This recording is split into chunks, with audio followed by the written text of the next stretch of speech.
Breaking news చూస్తున్నాం. పరకాల మాజీ MLA చల్లా Dharmareddy realtor లెక్కల పురుషోత్తం నాయుడుపై మాదాపూర్ పోలీస్ స్టేషన్లో ఫోర్జరీ కేసు నమోదైంది.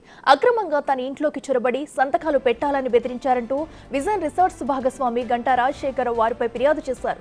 రిసార్ట్స్ నుంచి తన భాగస్వామ్యాన్ని విక్రయిస్తున్నట్లు తనకు తెలియకుండా డాక్యుమెంట్లు సృష్టించి తన సంతకాలను ఫోర్జరీ చేశారని ఫిర్యాదులో పేర్కొన్నారు. చల్లా ధర్మారెడ్డి తనను చంపుతానని బెదిరిస్తున్నారని రాజశేఖర్ ఫిర్యాదు చేశారు.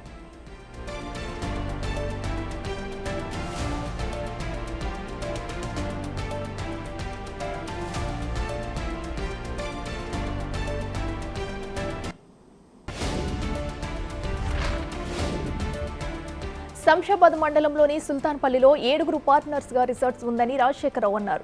అందులో పార్ట్నర్లుగా లెక్కల పురుషోత్తం నాయుడు, చల్లా ధర్మారెడ్డి భార్య చల్లా జ్యోతి ఉన్నారని చెప్పారు.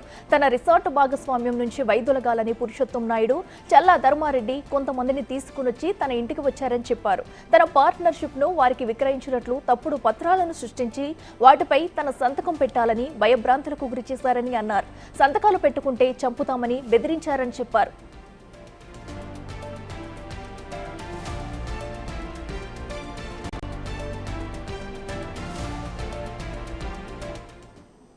ఇదే అంశానికి సంబంధించి మరింత సమాచారం మా ప్రతినిధి రానా లైవ్ లో అందిస్తారు. రానా, చెప్పండి. సో బీఆర్ఎస్ సంబంధించినటువంటి చల్లా ధర్మారెడ్డి పైన ఇవాళ కేసు నమోదైనటువంటి పరిస్థితి కనపడుతుంది. సో మొదటి నుంచి కూడా చూస్తున్నాం, ఏదైతే ఈ కంపెనీకి సంబంధించినటువంటి షేర్స్ విషయంలో తన వాటాను పెంచుకోవడం కోసం ఆల్రెడీ ఓనర్గా ఉన్నటువంటి వ్యక్తి షేర్స్ని తగ్గించి ఆ వాటాలంతా కూడా తన పైన ఫోర్జరీ చేసి పూర్తిగా తన కుటుంబ సభ్యులపైన కూడా ఈ యొక్క షేర్స్ అంతా కూడా పెట్టుకున్నటువంటి పరిస్థితి కనపడుతుంది. దీని నేపథ్యంలో ఒక కంపెనీకి సంబంధించిన విషయంలో 20% ఉన్నటువంటి షేర్ హోల్డర్ని దాంట్లో దాదాపు తగ్గించేసి కంపెనీకి సంబంధించిన కుటుంబ సభ్యులందరూ కూడా ఒక్కొక్కరు 4% వరకు కూడా కంపెనీలో దొంగ ఫోర్జరీ సంతకాలు పెట్టుకొని క్రియేట్ చేసినట్టుగా గంటా రాజశేఖరరావు వీళ్ళందరిపైన కేసు పెట్టినటువంటి పరిస్థితి కాబట్టి దీంట్లో మొదటి A1గా లెక్కల పురుషోత్తం నాయుడు వచ్చి మొదటిగా ఈ యొక్క కంపెనీలో చేరడం జరిగింది. ఈ రిసార్ట్కి సంబంధించిన వ్యవహారాల్లో మొదటగా సేల్ డీడ్ కాకుండా పార్ట్నర్షిప్ డేట్ వీళ్ళిద్దరూ కూడా చేసుకున్నటువంటి పరిస్థితి కనపడుతుంది. గంటా రాజశేఖరరావు కానీ మొదట, అలాగే లెక్కల పురుషోత్తం నాయుడు వీళ్ళిద్దరి మధ్య ఉన్నటువంటి పార్ట్నర్షిప్ డీడు తర్వాత అనూహ్యంగా ఎవరైతే చల్లా ధర్మారెడ్డి ఎంటర్ అయిన తర్వాత మొత్తం సీన్ అంతా మారిపోయినటువంటి నేపథ్యం ఏర్పడుతుంది. ఎట్టైనా పరిస్థితుల్లో ఈ రిసార్ట్ మొత్తం కూడా తన ఆధీనంలోకి తీసుకోవాలనే ఉద్దేశంతో పురుషోత్తం రెడ్డితో కలుపుకొని కుట్ర పన్ని ఏకంగా ఓనర్గా ఉన్నటువంటి ఎవరైతే ఉన్నారో గంటా రాజశేఖర్ దాన్ని ఆయన మొత్తం వాటాలంతా కూడా కొట్టేయడానికి ప్రయత్నించినటువంటి నేపథ్యం కనపడుతుంది. ఈ నెల పెద్ద ఎత్తున కుటుంబ సభ్యులు అలాగే కొంతమందితో కలుపుకొని ఎవరైతే ఈ రాజశేఖర్ ఇంటికి వెళ్ళినట్టుగా దీంట్లో చాలా స్పష్టంగా కూడా రాయడం జరిగింది. వాళ్ళంతా కూడా ఇంటికి వెళ్ళి దాంట్లో ఉన్నటువంటి మొత్తం పత్రాల మీద డాక్యుమెంట్స్ మీద కూడా సైన్ పెట్టి ఈ యొక్క మొత్తం షేర్స్ అంతా కూడా మాకు ఇచ్చేయాలంటూ కూడా అతను ఒత్తిడి తెచ్చినట్టుగా దీంట్లో కంప్లైంట్ రాష్ట్రపతి నేపథ్యంగా పడితే అయితే దానికి నేను ఒప్పుకోలేదంటూ కూడా ఆయన చెప్పడం జరిగింది. ఒప్పుకోకపోతే చాలా కాన్సిక్వెన్సెస్ ఉంటాయంటూ కూడా బెదిరించినట్టుగా దీంట్లో రాసినటువంటి నేపథ్యంగా పడుతుంది. అయితే లెక్కల పురుషోత్తం నాయుడికి సంబంధించినటువంటి విషయంలో 20.50% దాకా కూడా దీంట్లో పార్ట్నర్షిప్ ఉంది. దాంట్లో ఆల్రెడీ కొనుక్కున్నాడు.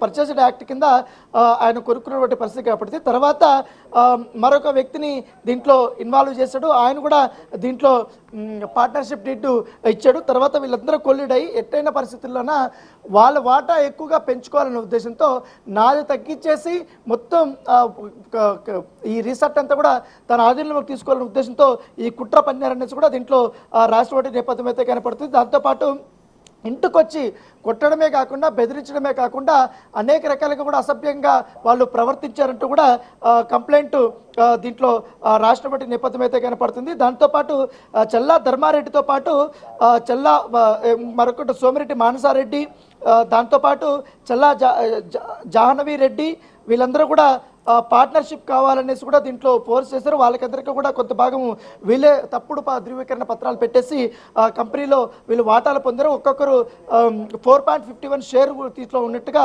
దీంట్లో చూపించుకున్నారంటూ కూడా ఆయన రాష్ట్రపతి నేపథ్యం అయితే కనపడుతుంది. దాంతోపాటు వీళ్ళందరూ కూడా ఇంటికి వచ్చినప్పుడు గుండాలతో వచ్చినప్పుడు దాడి చేయడానికి వచ్చినప్పుడు ఆ సీసీ కెమెరా ఫుటేజ్ కూడా ఉంది కాబట్టి ఆ సీసీ కెమెరా ఫుటేజ్ కూడా సబ్మిట్ చేసినట్టుగా చాలా క్లియర్గా దీంట్లో రాష్ట్రపతి నేపథ్యం అయితే కనపడుతుంది. అయితే ఇప్పటి వరకు ఎవరైతే ఈ అక్యూజ్డ్ ఉన్నారో వీళ్ళందరిపైన కేసులు నమోదైన నేపథ్యంలో దాదాపు 10 సెక్షన్స్ కింద కేసులు నమోదయ్యాయి. ఒక్కొక్కరిది వచ్చి 329/4, అలాగే 351/2, 316/2, 318/4, 336/2, 338/2, అలాగే 336/3, 340/2, అలాగే 62 3/5 ఆఫ్ బిఎన్ఎస్ యాక్ట్ కింద వీళ్ళందరిపైన కేసులు మాదాపూర్ పోలీసులు నమోదు చేసుకున్న నేపథ్యం ఏర్పడుతుంది. ఆల్రెడీ ఈ ఫోర్జరీ చేసే సంతకాలు పెట్టుకున్నారు కాబట్టి కంపెనీ నుంచి వీళ్ళ బాధ నుంచి కూడా నన్ను కాపాడనేసి కూడా ఆయన ఫిర్యాదు చేసిన నేపథ్యంలో దాని దగ్గరగానే ఇప్పటికే పురుషోత్తం నాయుడిని అరెస్ట్ చేస్తున్నారు. చల్లా ధర్మారెడ్డిని కూడా మరి కాసేపట్లో అరెస్ట్ చేసి ప్రొడ్యూస్ చేస్తామని కూడా పోలీసులు చెప్తున్నారు. Right Rana, thank you.